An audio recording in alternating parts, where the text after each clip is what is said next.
Hello and welcome to a banner review of the Hostel Springs banner for Fire Emblem Heroes. Although this banner has released last January, so the banner is a year old, it has gotten a rerun and it's going to stay on for the next month. It's on for like 30 more days, and I'm doing this banner review, although it's been a year since the banner launched, because I feel like I should give my opinion on these units and if you still should pull for them in 2020. This is not like properly a review of each unit, but more of a critique as to there are so many good banners right now, and I'm going to give my opinion if it's worth to invest on these units, even with the recent power creep and more easily available weapons, and how well in general how the game evolved, and if it's still worth to pull for these units. Usually on a banner review, I review them more positively, like it's new, it's power crapped and stuff like that. But this time I'll be reviewing more like I've seen these units in Arena, in Ether Raids, in Arena Assault. I know how they work, so I'm going to review them as actual units, not just in terms of their skills and theoretical stats. I'll also not be talking about Camilla because, well, you can't get her now, and she's a Tempest Trials unit. You can only get her through the Heroic Grail shop. And because I've also done a review for her, if you want to check that out, there's my Fire Emblem Heroes year-in review of 2019, where we talk about things that happened in the past year. And there's a video exclusively for all the Tempest Trials units, and if you want to check that out, it's on the description, and you can take a better look at my opinion on Camilla and whether it's worth investing on her as well. Starting off with Ryoma. He is a Lance Flyer that, well, it's... I'm going to start off with him because I think he's generally the worst unit out of this banner. Lack of synergy and mediocre stats are... Sorry, not mainly the problem. I think the main problem is his art. I, for some reason, don't like his art. I think it's just badly drawn. I don't know. There's a problem with his special art that his mouth just shifts to the side. It's weird. He looks ugly in this art. But still, bad stats and skills also make up the Ryoma problem. His stats are excellent for base Ryoma, or original Ryoma, which released like in the first 3 months of this game. I don't remember when he launched, but was one of the first units to release. Was not a launch unit, was one of the first to release. And well, this would have been great in 2017. But now we're in 2020 and he's a flyer. And a Lance Flyer as well. What also made Ryoma great was his access to Raijinto, which allowed him to get this encounter, and it was a PRF, so 16 might. But this time, Ryoma comes with its curtains. Plus. Yeah, I paused that. There's the 3 dots. And, well, because its curtains is an inheritable weapon, and at the start of turn 1 it grants special cooldown count -2. Which is a great synergy with skills like Moonbow, Glimmer, or Ruptured Sky recently. Because you activate them instantly, and if you have Special Spiral, you can go on sweeping with just this cooldown reduction. But Ryoma comes with Luna, which is a 3 cooldown special, so there's not even that good of synergy with its curtains.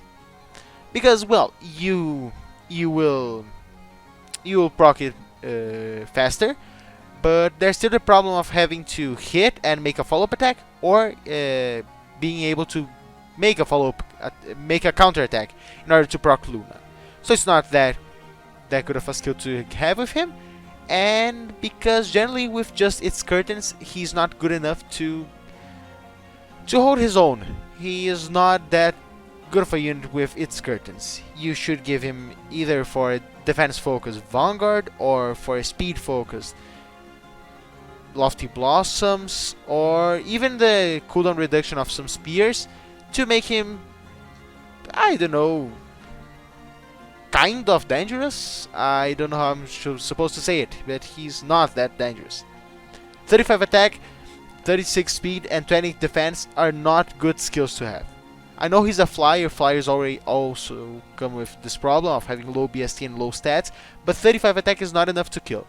Even if you give him a pure F or attack defense solo, he's still going to struggle against many units, especially with his 36 speed, which is not enough to double. Nowadays, if you want to double every single unit, you need to reach the 70s in terms of speed. But, well, Ryoma doesn't need to double every single unit in the game, he can just double some of them. And if you want to double some of them, you need 47 speed easily. To get 47 defense, you need Swift Sparrow Seal and Swift Sparrow 3. Or just Lofty Blossoms as Swift Sparrow 3. You need too much investment to make Ryoma good. And his base 20th defense is really bad for a base kit that suggests high defense. He gets attack defense solo and not defense wave, which are skills that just suggest a defensive playstyle. He was, when he released, excellent fodder because of odd defense wave, chill speed, and attack defense solo. But now we got chill speed and odd defense wave easily available from Grail units, and just odd the attack defense solo is more exclusive, but still we got many units that also have this skill. And if you're not getting him as a first summon and a pity break, it's not worth it to pull for Ryoma just for this skill. He also gets not that bad 23 resistance, but he could have just made it a little bit lower and got more attack and speed for what matters. Ryoma is the weakest unit to pull for, and well, comparing him to many easily accessible blue lance flyers, you get Thea, you get Cormac, you got Cynthia, who else? There are many. Either Grail units or 3 to 4 star units that you can get. They're way more cheap to invest on, and they're just outperform Ryoma in every way. So now on to an actually good unit in terms of fodder, Elise. She's a red, oh shit, that's hard to say, red dagger cavalry unit. And well, with this banner we've been generally introduced to color daggers, and Elise, I'm afraid to say she's the first. She's not the first. She's not the first red dagger unit. Flora was the first. I might be saying so much shit right now, but yeah, I'm going to say Flora was the first. She was one of the first red dagger units, and she's a cavalry unit. For being a cavalry unit, she also gets low BST, but she also has she comes with pretty good bases that can generally make her good, because instead of getting defense and rest, which are useless for a dagger cavalry, she gets high speed and actually good attack for once. 33 attack is not that good with any unit, but for a dagger unit is actually quite, yeah, it can work sometimes. But the best part of it is she doesn't need that attack that much, because what she's going for is that speed. If she gets 37 speed base and a refined Swift Sparrow 2, that base kit, she already gets what? With a refined 39, 43 speed. 43 speed is enough to get the Red Hot Ducks effect pretty consistently with some slower units. For Red Hot Ducks, it grants 70. It deals true damage equals to 70% of difference between unit speed and foe speed. A maximum bonus of +7, and if you're not confident on her 43 speed, you could also give her Phantom Speed Seal, because it will also work with her. So she deals 7 true damage if her speed is 10 points greater than her opponent, which is nice because she won't be dealing that much damage normally, so Red Hot Ducks helps her deal damage. But well, Red Hot Ducks is generally more useful for fodder, especially considering you can also get Rally Up Attack, a pretty exclusive skill that grants the highest arena scoring out of all support skills. Yes, you also get Harsh Command Plus, personal skills, Rally Up Attack, Rally Attack Speed Plus. All those skills grant the same arena scoring, but all of them have the highest scoring you can get. So you get those two skills, you're already set for generally high scoring. Swift Sparrow 2 is also a great skill to fodder if you want to, And Attack Feint is a nice combo with Rally Up Attack, but, well, Elise generally wants to be more on the front line, so that will just be some more support if she wants to use it. So she will be granting her allies more attack and inflicting -7 attack on a foe, which is nice, but doesn't work especially well with Elise. Desperation or any other skill is better to use with her. Dagger Valor is just take it off, but yeah, Elise is actually a good unit to keep. She has low defenses, she's not going in the front lines that often, unless you have a pretty consistent way to pull her out of that. Her attack and speed, her attack isn't the greatest, and her speed might fall a bit flat at sometimes, especially considering we got 42 speed Marita last month. It's a worthwhile investment, but if you're going to use her for killing armored units, Spring Paula does a way better job with Pegasus Carrot. But if you just want Red Hot Ducks as a inheritable dagger, it's also a pretty good one. Although we got recently Broadleaf Fan. But if you weren't able to grab Broadleaf Fan, Red Hot Ducks is also not that bad of an option. And now to... No, it's not to... Let's not talk about Hinoka for a while. Elise. Hostel Springs Elise, which is a staff flyer. And, well, she is... I'm going to talk about her stats first, which are not that bad actually for a flying healer. 26 defense and 21 res are pretty low. She's not going to survive any hit, especially considering she will be targeted by bow units. And bow units deal 1.5 damage, 1.5 times damage to flyers, so Elise is going to try to run away from them as much as possible. But still, 26 defense and 21 res aren't that bad. 32 speed is really low, and well, if she gets attacked, she'll get doubled by most, if not all, units you can face on the battlefield. Even Brave Ike can double Elise without quick riposte. But still, it's also not that bad, and her 35 attack are pretty good. But what Elise will be doing the most is support, because, well, her attack is high, but that also works well with Physic Plus, because it restores HP equals to 50% of her attack. So getting high attack means she'll be able to hit hard, as well as heal a lot. So that's a nice thing to get for healers, and the rest of her stats aren't that bad either. They are good for combat, but they're good for, I don't know, maybe taking just one hit to set up Wings of Mercy. But still, what she does best is Grand Scratcher Plus and Speed Opening 3.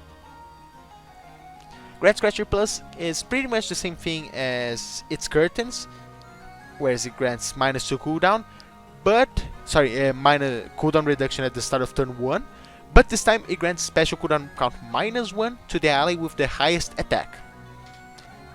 And that is great, because, well, think for a moment, if you have 3 allies with the same attack stat, all of them get cooldown count -1, so it's essentially infantry pulls for all units, or Ostia's pulls as well.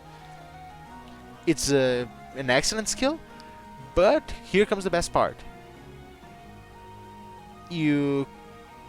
Sorry, I was thinking if you get Elise and, for example, I'm going to say Ryoma on the same team, Ryoma's cooldown reduction and Elise's Grand Scratcher. Sorry, not Elise. Shit, why am I saying Elise? It's Sakura. Okay, sorry, I'm talking about Sakura and her name is Elise. Wow, that went downhill really fast. So with the two of them together, Ryoma gets a total of -3 cooldown at the start of turn 1. And it could also mean fast Gale Force charges. And Speed Opening 3 also gives support for the ally with the highest speed for one turn. It's not just on turn 1. So Elise is a great support. Sakura is a great support unit for units with high attack and speed, but you could also flex her to like get attack opening 3 or death or res opening 3, or even the most recent gap skills for attack speed gap or death res gap or stuff like that. You get what I'm saying. She also gets Wrathful Staff and Fireful Balm, which are great supports. Fireful Balm is great support skill, and Wrathful Staff is amazing fodder. And if you're going to fodder Sakura, she has some pretty nice skills to choose from. I still don't think it's worth pulling for her, because, well, when you can get Bride of Fjorm, which has Jaller Brew and actually a workable stat line, it's not that worthwhile to pull for Sakura. But yeah, it's not also a really bad hero. If you already have her at some high merges, you can go all in to plus 10 her. It's not that bad of a choice. Give her, I don't know, attack speed push, attack speed solo, and she can become an offensive healer as well. Now for the final unit, Hinoka.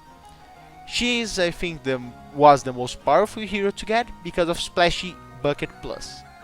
It was the inheritable dragon effective weapon. That alone is amazing, but we got Rerun recently, which is available at the 5-star pool and is not a seasonal hero like Hinoka. Unlike Hinoka. So, yeah, if you got Splashy Bucket, it's nice, but if you got Dragon Slasher from Rerun, it's also really nice to have. These are amazing offensive daggers, so if you have a supportive dancer dagger unit, it's not going to work that well for them. But Splashy Bucket, yeah, they have different effects. I can't recall what Dragon Slasher does differently, but both of them are dragon effective weapons and inheritable.